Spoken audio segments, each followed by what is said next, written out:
मेरे प्यारे बच्चों नमस्कार। मेरे दोस्तों, आप 10th पास हैं, 12th पास हैं, ग्रेजुएशन कर रहे हैं या ग्रेजुएट हो चुके हैं और अगर भारत सरकार में सरकारी नौकरी लेना चाहते हैं तो ये वीडियो रामबाण साबित होगी, क्योंकि यहां मैं कंप्लीट इंफॉर्मेशन आपको देने जा रहा हूं और इस वीडियो के बाद कभी भी आपको कैरियर काउंसलिंग की जरूरत नहीं पड़ेगी। आप सभी का स्वागत है। मेरे दोस्तों, जितने भी एग्जाम होते हैं ना भारत सरकार में, उन एग्जाम को दो ही बॉडी कंडक्ट कराती है। एक बॉडी का नाम है यूपीएससी और एक बॉडी का नाम है एसएससी। अब मेरे बच्चे, आज मैं एसएससी और यूपीएससी दोनों के लिए चर्चा करूंगा, लेकिन मुख्य एसएससी पर आते हैं। देखिए यार, पहले जवाब देता हूं कि एसएससी क्या है। भाई, एसएससी का मतलब होता है स्टाफ सिलेक्शन कमीशन, यानी कर्मचारी चयन आयोग। देखिए यार, भारत सरकार में ना बहुत सारी पोस्टें आती है। ग्रुप ए की पोस्टें भी आती हैं, बी की भी पोस्टें आती हैं, सी की पोस्टें भी आती हैं और डी की भी पोस्टें आती हैं। तो जो ग्रुप ए है ना, इसकी पोस्ट का जो सिलेक्शन कराता है वो कराता है यूपीएससी सिविल सर्विस के थ्रू। और जो ग्रुप बी सी के जो पोस्टिंग होती है, या इन्हीं में हम ग्रुप डी भी कह सकते हैं, ये पोस्टिंग जो भरता है ये मेरे बच्चे एसएससी भरता है। और एसएससी को हम मिनी आईएएस भी बोलते हैं। कारण क्या होता है कि एसएससी सीजीएल के थ्रू जिन बच्चों का सिलेक्शन होता है वो लगभग 10 से 12 साल की नौकरी के बाद जो प्रमोशन लेके जिस पोस्ट पे पहुंचते हैं, उसी पोस्ट पे डायरेक्ट यूपीएससी के थ्रू रिक्रूटेड एक आईएएस आता है। इसीलिए इसको मिनी आईएएस भी कहा जाता है। तो आज मैं बिल्कुल जड़ से लेके मूल तक सारी चीजें आपको यहां समझाने जा रहा हूं। आइए मेरे बच्चे, एसएससी में 3 तरीके की वैकेंसी आती हैं। एक होती है 10th पास वाली, एक होती है 12th पास वाली, एक ग्रेजुएशन पास वाली और एक डिप्लोमा वाली भी आती है। डिप्लोमा भी जो होता है ग्रेजुएशन की कैटेगरी में आता है। जो 10th पास होती है उनमें एक तो एसएससी मल्टीटास्किंग सर्विस स्टाफ यानी एमटीएस की पोस्ट आती है, एक एसएससी जीडी कांस्टेबल सिपाही की पोस्ट आती है और एक इसी में एसएससी सिलेक्शन पोस्ट भी आती है 10th लेवल पर। 12th पास में सीएचएसएल आती है, combined higher secondary level exam, फिर एसएससी स्टेनोग्राफर और फिर SSC selection post 12th level, और फिर ग्रेजुएशन पे आती है एसएससी सीजीएल, जिसे मिनी आईएएस भी कहते हैं। इसी में आता है एसएससी सीपीओ और फिर सिलेक्शन पोस्ट आती है, और यहाँ एसएससी के थ्रू जेई पोस्ट भरी जाती है। मैं सबको बहुत डिटेल से एनालिसिस करूंगा। आपको आज बड़े ध्यान से इस वीडियो को आखिर तक देखना है, उसके बाद सच मायने में आपकी लाइफ का रोड मैप आपको क्लियर हो जाएगा। मेरे बच्चे, अगर आप किसी भी एसएससी एग्जाम की तैयारी करना चाहते हैं तो कैरियरविल ऐप है। क्या नाम है? कैरियरविल ऐप। कैरियरविल ऐप पर एसएससी फाउंडेशन बैच मेरे बच्चे रजिस्टर कर लीजिए। फीस है 999 रुपए। मैथ में 2 टीचर है, मैं खुद लाइव पढ़ाने लग रहा हूं। इंग्लिश में 2 टीचर पढ़ा रहे हैं, रीजनिंग में 2-2 टीचर पढ़ा रहे हैं, जीएस में हर सब्जेक्ट में 2-2 टीचर हैं। इस वजह से हैं ताकि बच्चे को किसी एक टीचर का समझ ना आए तो दूसरे टीचर की चीजें समझ में आए। यानी 999 रुपए फीस में मेरे प्यारे बच्चों कंप्लीट तैयारी सभी एसएससी के एग्जाम की। अब आते हैं अपनी वीडियो पर, आगे चर्चा करते हैं। और सबसे बड़ी चीज मेरे प्यारे बच्चों, ये बैच लाइव भी रहता है और लाइव के साथ साथ रिकॉर्डेड वीडियो भी आपको मिलती है और इसकी वैलिडिटी अगले 2 साल तक आपके पास रहती है। और इससे भी बड़ी चीज मेरे बच्चे, इसी बैच के साथ आपको कंप्लीट प्रैक्टिस बैच भी मिलता है, जिसमें हर सब्जेक्ट की बाकायदा जितने भी प्रीवियस ईयर में क्वेश्चंस आए हैं उन क्वेश्चंस की बहुत सिस्टमेटिक प्रैक्टिस कराई जाती है। और इसी के साथ आपको रिवीजन बैच भी फ्री मिलता है, ताकि पेपर से पहले आपको पूरा सिलेबस रिवाइज करने के लिए पूरे सिलेबस से गो थ्रू नहीं होना, बल्कि जो क्रक्स मूवमेंट है उससे आपको गो थ्रू होना है, जिससे आपका सिलेक्शन आसानी से हो सके। मेरे भाई, एसएससी एस्पिरेंट्स के लिए अल्टीमेट गाइड होगी ये वाली वीडियो। एक ही वीडियो में आपको सारे डिपार्टमेंट की नॉलेज दे दूंगा, वर्क प्रोफाइल दे दूंगा सारी पोस्टों की, और उन पोस्टों पे किस किस पोस्ट पे क्या क्या करियर ग्रोथ है उस बारे में भी चर्चा करेंगे। देखिए मेरे दोस्त, अगर आपने 10th पास कर ली है तो 10th पास करने के बाद सबसे बढ़िया 2 पोस्टें आती हैं एसएससी की तरफ से। एक बोली जाती है एसएससी जीडी और दूसरी बोली जाती है एसएससी एमटीएस। सबसे पहले एसएससी जीडी बताता हूं। एसएससी जीडी के थ्रू केवल 10th पास चाहिए और आप मेरे बच्चे लगते हैं कांस्टेबल सिपाही। सिपाही से आपका प्रमोशन होता है हवलदार, हवलदार से प्रमोशन होता है मेरे बच्चे एएसआई, फिर एसआई, फिर एसआई से इंस्पेक्टर, और मोस्ट ऑफ द टाइम आपका लास्ट जो रिटायरमेंट होती है वो मेरे प्यारे बच्चों इंस्पेक्टर से होती है। बहुत रेयर केस में आप उससे भी ऊपर पोस्ट पर पहुंच जाते हैं। और किस किस डिपार्टमेंट में होती है? बीएसएफ में, सीआईएसएफ में, सीआरपीएफ में, आईटीबीपी में, एसएसबी में, असम राइफल, एनआईए में और एसएसएफ में। ये आपने पहली बार नाम सुना होगा, सेक्रेटरीट सिक्योरिटी फोर्स। पार्लियामेंट की जो सिक्योरिटी इंटरनल होती है वो एसएसएफ करती है। एनआईए आप रोज न्यूज में सुनते होंगे। मेरे भाई पोस्टिंग किस फोर्स में आपको लेनी है, रैंक क्या होगा, ड्यूटी, मेरिट, वैकेंसी, प्रीफरेंस, सब डिपेंड करता है आपके नंबर पे। तो आइए इसी पे जानकारी लेते हैं। देखिए मेरे भाई, मैं यहां बता रहा हूं जीडी कांस्टेबल का पोस्ट वाइज काम क्या होगा। देखिए बीएसएफ का मतलब होगा बॉर्डर पे सिक्योरिटी देना, सीआईएसएफ का मतलब हो गया इंडस्ट्री की सिक्योरिटी के देना, सीआरपीएफ का मतलब हो गया कि शहर के अंदर अलग अलग जगहों पर शांति व्यवस्था बनाए रखना, आईटीबीपी का मतलब हो गया इंडियन तिब्बत पुलिस बल, एसएसबी का हो गया सीमा सशस्त्र बल यानी सीमा पे रहना, और आसाम राइफल का मतलब हो गया आसाम वाले बॉर्डर की सुरक्षा करनी है। इनका काम बॉर्डर और इंटरनल सिक्योरिटी का भी होता है, एरिया की पेट्रोलिंग भी होती है, क्राउड कंट्रोल भी होता है खासकर सीआरपीएफ जैसों के लिए, वीआईपी सेंसिटिव एरिया की सिक्योरिटी करना होता है, और इमरजेंसी और डिजास्टर ड्यूटी में भी यही लोग रहते हैं। नेचर आप जानते हैं, अगर आप कांस्टेबल की ड्यूटी लेंगे तो फील्ड और फिजिकल दोनों रहेगा, बॉर्डर एरिया पे भी हो सकती है, नक्सल एरिया में भी हो सकती है, और सेंसिटिव जोन में भी हो सकती है, और सेफ जोन में भी आपकी पोस्टिंग हो सकती है। मेरे भाई इसका जो पे लेवल है वो 21,700 रुपए है, और इन हैंड सैलरी जो आती है वो 30,000 से 35,000 रुपए पहली सैलरी आती है, लेकिन ये सामान्य सैलरी है। अगर यहीं पे आपको रिस्क अलाउंस मिल जाए, मतलब ऐसे एरिया में पोस्टिंग हो जाए जैसे लेह लद्दाख जैसे एरिया में पोस्टिंग हो जाएगी, तो यही तनख्वाह आप देखेंगे 60 से 65,000 बैठ जाती है ना। अगर श्रीनगर से ऊपर किसी जगह चलेगी तो सैलरी बढ़ जाएगी, रिस्क अलाउंस होता है। और इस सैलरी में एचआरए भी मिलता है, हाउस रेंट अलाउंस भी मिलता है, डियरनेस अलाउंस भी मिलता है, यूनिफॉर्म अलाउंस भी मिलता है। तो बहुत सारे अलाउंसेज होते हैं, इसलिए सैलरी काफी हो जाती है। फ्री राशन हो जाता है, एकोमोडेशन मिलती है, और मेडिकल फैसिलिटी आप जानते हैं मिलेगी ही मिलेगी, परिवार को भी और आपको भी। अब बात करेंगे मेरे प्यारे बच्चों एमटीएस की, जिसे हम मल्टीटास्किंग स्टाफ कहते हैं। ये अपने आप में बहुत जरूरी है, कारण भैया किसी भी डिपार्टमेंट में ना, केंद्र सरकार के सिविल में जितने भी डिपार्टमेंट होते हैं उसमें जो सबसे शुरुआती पोस्ट जो होती है वो एमटीएस से भरी जाती है। पहले एमटीएस लगता है, फिर प्रमोशन लेके यूडीसी बनना, एलडीसी बनता है, लोअर डिवीजन क्लर्क, फिर अपर डिवीजन क्लर्क बनता है, और फिर अपर डिवीजन क्लर्क से एएसओ बनता है, और फिर सेक्शन ऑफिसर पे ये रिटायर हो जाते हैं। एएसओ के बाद सेक्शन ऑफिसर पे रिटायर हो जाता है।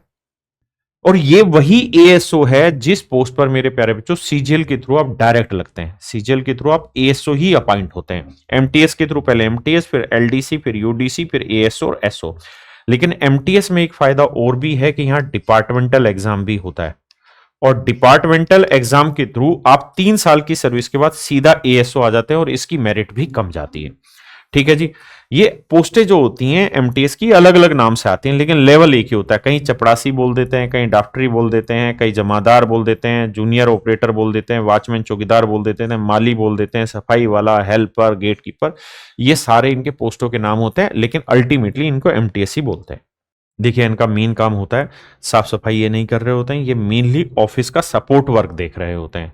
फाइलें इधर से उधर करना, आप जानते हैं जो फाइलें इधर से उधर करता है उसकी कितनी कमाई होती है। ऑफिस क्लीनिनेंस करना और मेंटेनेंस करना, photocopy, water basis assistant, senior staff को डेली सपोर्ट देना, ये इनका काम रहता है। नेचर जो रहता है वो support plus office based office support रहता है। पोस्टिंग जो रहती है वो हमेशा ही सेंट्रल गवर्नमेंट ऑफिसेज में रहती है, यानी केंद्र सरकार के कार्यालयों में होती है, और मुख्यतः केंद्र सरकार के जो कार्यालय हैं वो दिल्ली में ही मौजूद हैं। अगर मेरे भाई एमटीएस की सैलरी की बात करें, चाहे वो पीएनओ, हेल्पर हो या वॉचमैन, इनकी जो इन हैंड सैलरी आती है शुरुआत में वो 25,000 के आसपास आती है। इसमें डियरनेस अलाउंस भी आता है, हाउस रेंट भी मिलता है, ट्रांसपोर्ट अलाउंस भी मिलता है। ठीक है जी। नेचर ऐसा रहता है, स्टेबल भी रहता है, और प्रेशर बहुत कम रहता है, क्योंकि आप जानते हैं कि जो फाइल को मूवमेंट करेगा उसके ऊपर बहुत ज्यादा प्रेशर नहीं डाला जाता। मेरे बच्चे उसके बाद आते हैं हम सिलेक्शन पोस्ट। देखिए सिलेक्शन पोस्ट 10th के लिए अलग निकलती है, 12th के लिए अलग निकलती है, और ग्रेजुएशन वालों के लिए अलग निकलती है।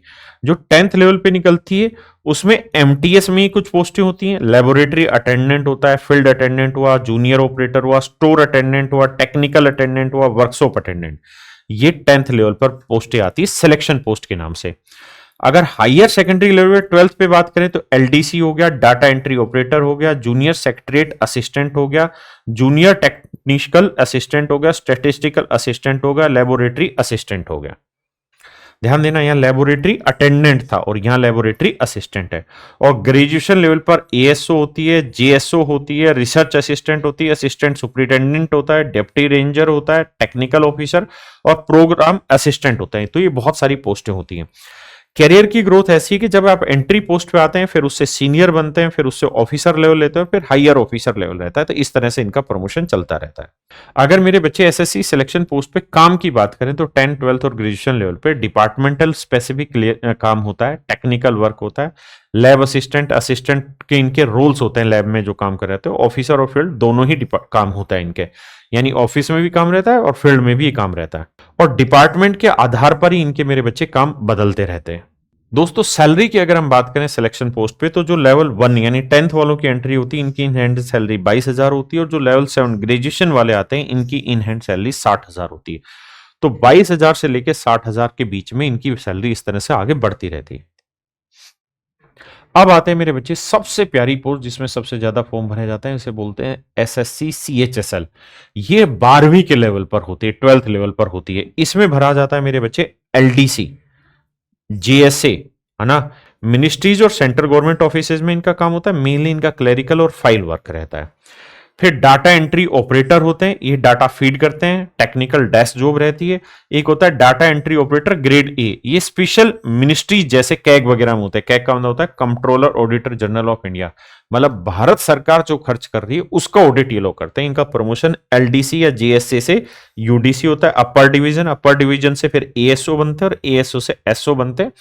और इसके बाद भी इन पोस्टों पे देखा है कि बच्चों के प्रमोशन होते हैं।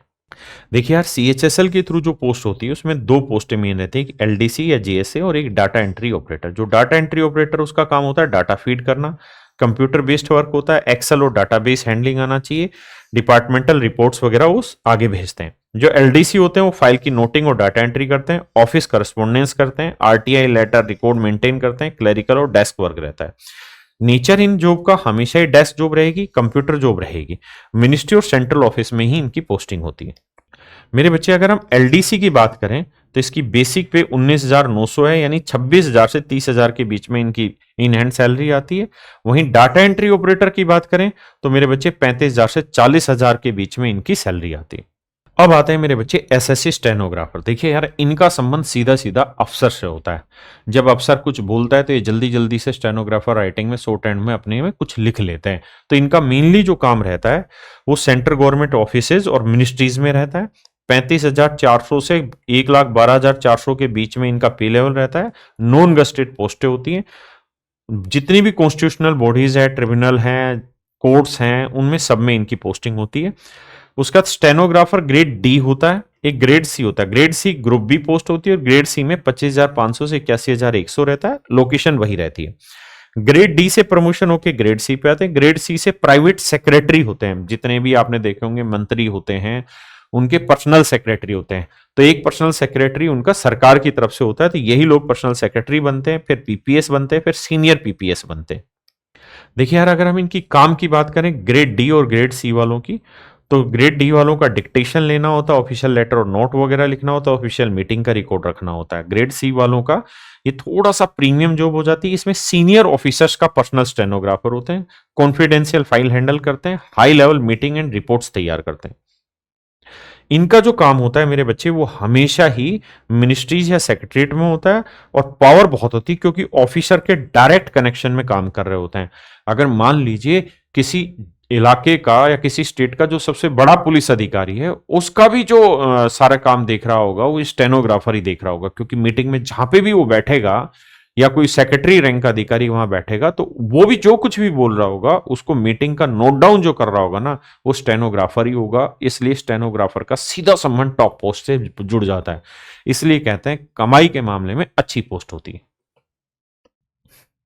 इसके बाद आता है मेरे बच्चे एसएससी सीपीओ। देखिए यार, सीपीयू जो एग्जाम होता है ये एसएससी कंडक्ट कराता है, और इसमें सब इंस्पेक्टर भर्ती किए जाते हैं। ये सब इंस्पेक्टर कहाँ कहाँ भर्ती होते हैं?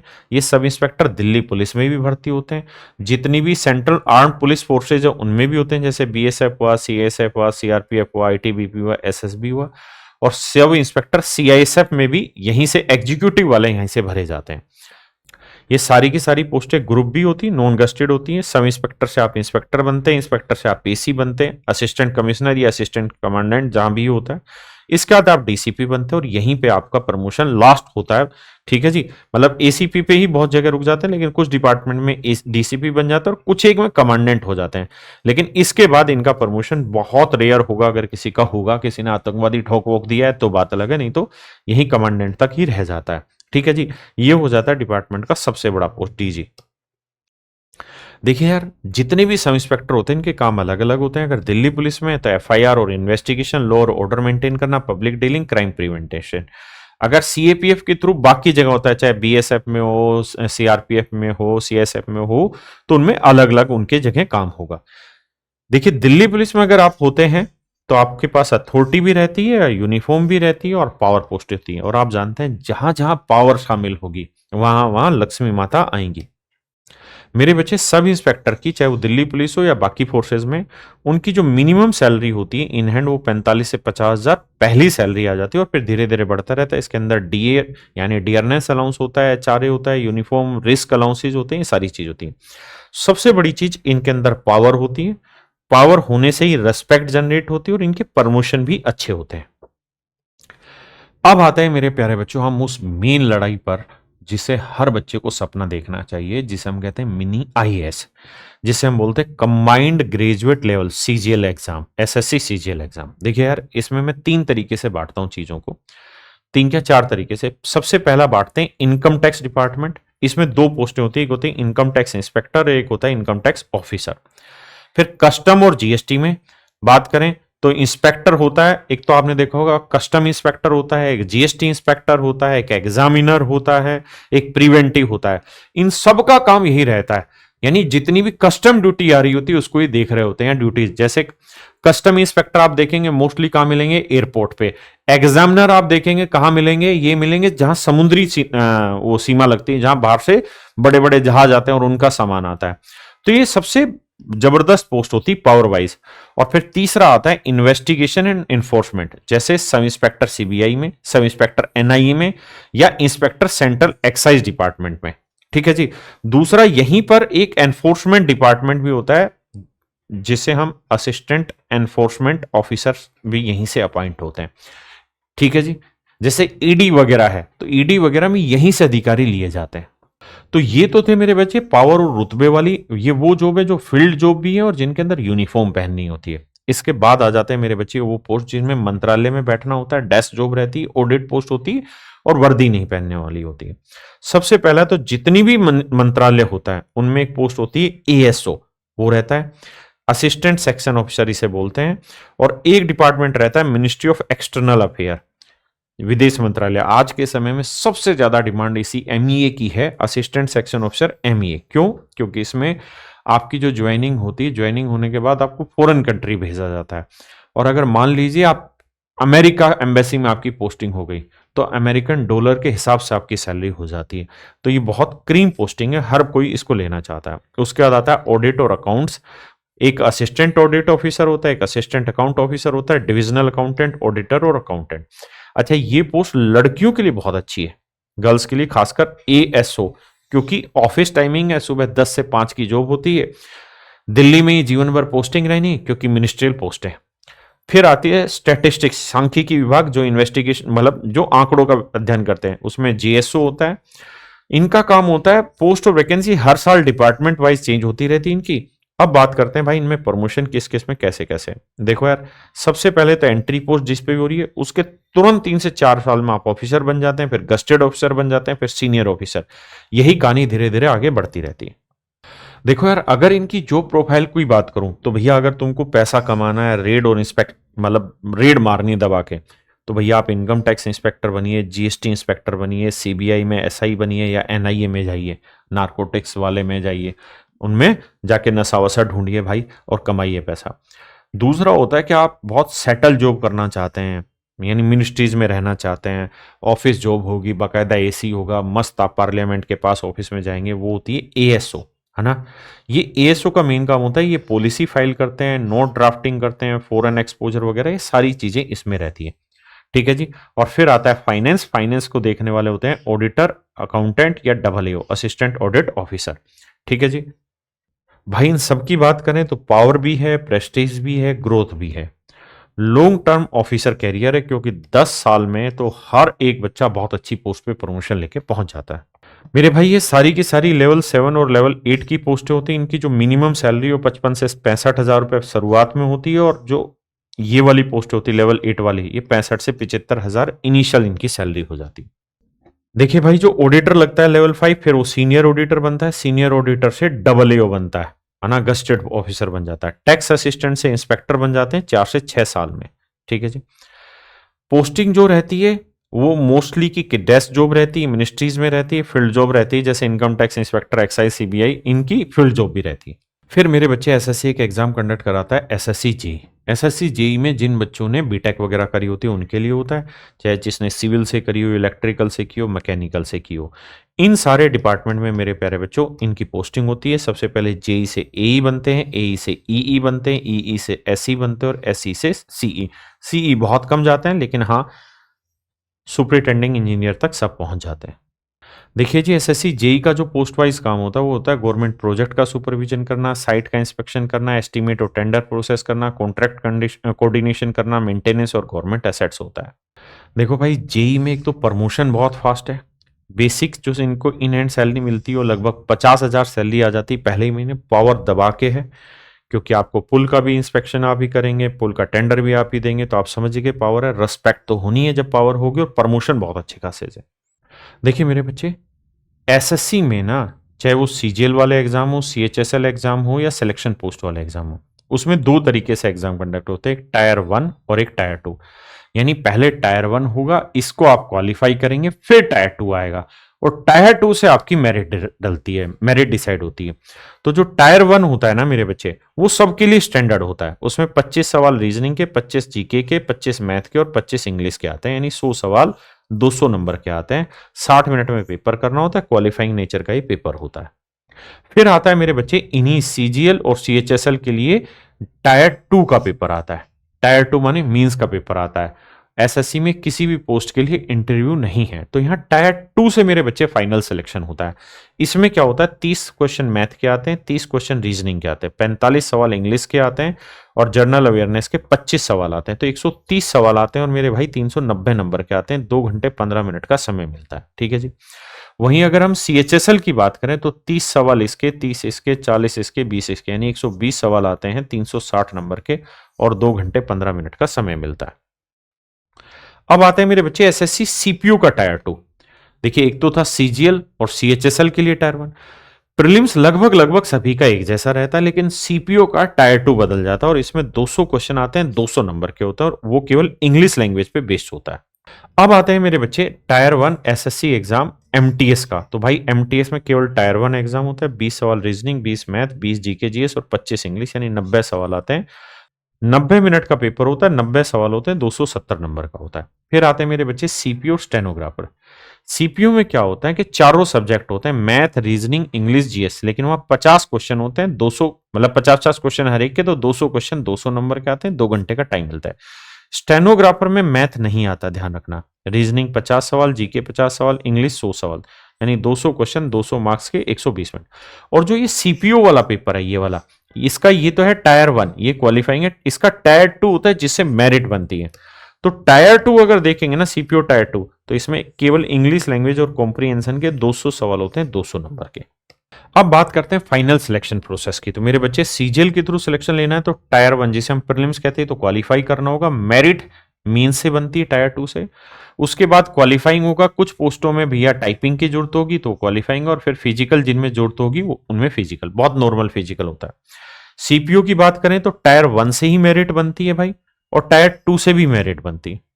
इसमें टाइपिंग वाइपिंग एप्लीकेबल नहीं होता, हाँ, लेकिन फिजिकल होता है, और वो आपको क्वालिफाई करना होता है। सीएचएसएल में मेरे बच्चे टायर 1 क्वालिफाइंग होता है, टायर 2 से मेरिट बनती है। स्किल टेस्ट, टाइपिंग वगैरह होगा, वो क्वालिफाइंग होगी, फिजिकल नहीं होता। स्टेनोग्राफर भी मेरे बच्चे जेई में भी, एमटीएस में भी और जीडी में। एमटीएस में टायर 1 ही होता है, टायर 2 नहीं होता, ना टाइपिंग वगैरह होती। केवल हवलदार पोस्ट जो होती है उसके लिए फिजिकल होता है, और एसएससी जीडी के लिए पहले प्रीलिम्स वाले से मेरिट बनेगी, ना मींस होता, ना ही टाइपिंग वाइपिंग होता, फिजिकल क्वालिफाइंग रहता है। तो मेरे बच्चे, आज वक्त आ गया है कि आप अपना लक्ष्य चुनें, जो मैंने चीजें बताई, फिर तैयारी करना स्टार्ट करें और फिर सफलता प्राप्त करें। मात्र 8 से 10 महीने का समय मोर देन एनफ रहता है किसी भी पोस्ट पे सिलेक्शन लेने के लिए। और सीजीएल की बात कर रहा हूं, बहुत बच्चे ऐसे जिन्होंने 6-6 महीने की तैयारी में भी सीजीएल में सिलेक्शन लिया है। तो मेरे बच्चे, आज के लिए इतना ही। अगर मन करके तैयारी करनी है, कैरियरविल ऐप डाउनलोड कर लें और एक सिस्टमेटिक बैच से अपनी तैयारी करना स्टार्ट करें।